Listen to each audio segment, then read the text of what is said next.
Mamedo dhi nyime gi motenore kod wach mar Gachagua kama nyiso achaya ne jatend piny. Tiyo marach gapisi mare kod yako mwandu sirikal gin moko kuom ketho apar ma itudo kod jalup jatend piny Rigathi Gachagua masani koro omiyo jood bura ochako chenro mar gole apisi. Kaka jafwambo maro Walter Nyambaga lero, Gachagua bende itudo kod ndhogo kuku mar chenro mar arita kwe ma pachoka ewi wach mar mibadhi bende yango ni osekuno maromo siling bilion 5 ei thuolo mar higni 2 kende. Mana kaka muya duoni ABCD, jalup jatend piny Rigathi Gachagua koro thuolo mar bede apisi koro ni e lwet jo od bura ka ibiro thiche oko koso nyasache mar mond Kenya nyalo rese. Mane kaluwore kod ketho ma ja od bura ma Kibwezi West Mwingi Mutusi kod jo od bura 291 okete kogi ni Rigathi oketho kendo pedho ne od bura mondo thiche oko. Mokwongo, jood bura goko ni jalup jatend piny Rigathi Gachagua ni kod ketho mar puso weche mapogo oganda kendo nyalo kelo athuya kendo ok nyakwe. E oboke mopedhi ne od bura olero ni higa mar 2023 e kaunti ma Kajiado, Gachagua ne owacho kaka Kenya en kambi ma jok mokete mwandu mang'eny ema yute mobo magine kako luto mbulu e pachoka. E ketho mar ariyo, Rigathi tudo kod chayo jatend piny William Ruto kod kuku mar jotend migepe.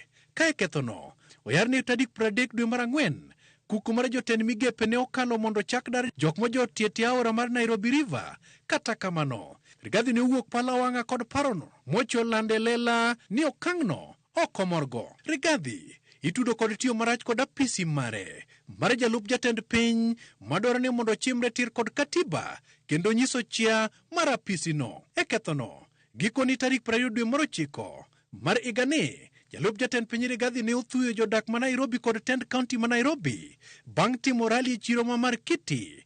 Kata odoko ni Rigathi e jakom mar riwruok mar governors miluongo ni IBEC. Rigathi omien kod ketho mar donjruok kod tije mag doho kata odoko ni apisi mare mar sirikal ti kendo chiwo sir ne migepe mag sirikal. Listi mar ketho Rigathi koni higa mar 2023, jalup jatend piny ne odonjore kod jang'ad buche Justice Esther Maina kendo bwogo ngimane ataro mar katiba namba 160 e wang'e mar 5. E ketho mar 5, gikoni Rigathi okoluwore kod bidhruok mar kitapisine kata tok chamo mo mar apisi kaka jalup jatend piny kendo dhoge kier nyadi mang'eny. Rigathi itudo kod nyiso kido kod timbe makoch kod fung'o weche mag ayany man kod akwede mag dho udi. Jalup jatend piny bende ikoni no oyudo mwandu e yo ma ok ler, omenda maromo bilion 5.2 kuom thuolo mar higni 2.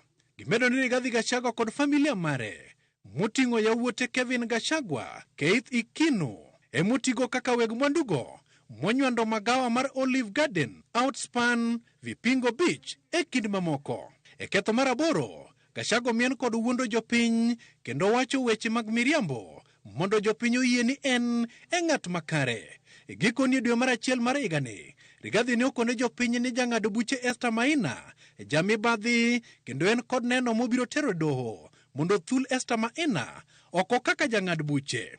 Bende Rigathi bende ne obiro miriambo ne duol mang'weyo maling'ling The National Intelligence Service. Jatelono ikoni ne odonjore kod kuk mang'ado rieke weche mag arita kwe mag piny. Gikoni tarik 26 mar dwe mar 6 higani, Rigathi ka nitiere gwenge mag Mombasa kama ne owacho weche ma hinyo kit chia mar jatend migawo mang'weyo maling'ling National Intelligence Service ni ne orem chuto jatend piny ng'eyo mathoth e wi ng'anyo mag rowere mag Gen Z. Gachagua bende itudo kod tiyo kod agoko kendo runga pisas mag nyiepo e migepe mag sirikal mondo tim kako dwaro. Gilero ni higa mar 2023, Gachagua ne obwoga pisas e migawo mag nyiepo, e migawo mar thieth kodwa ni mondo chwal tenda mag nede kako dwaro. Walter Nyambaga, Ramogi TV.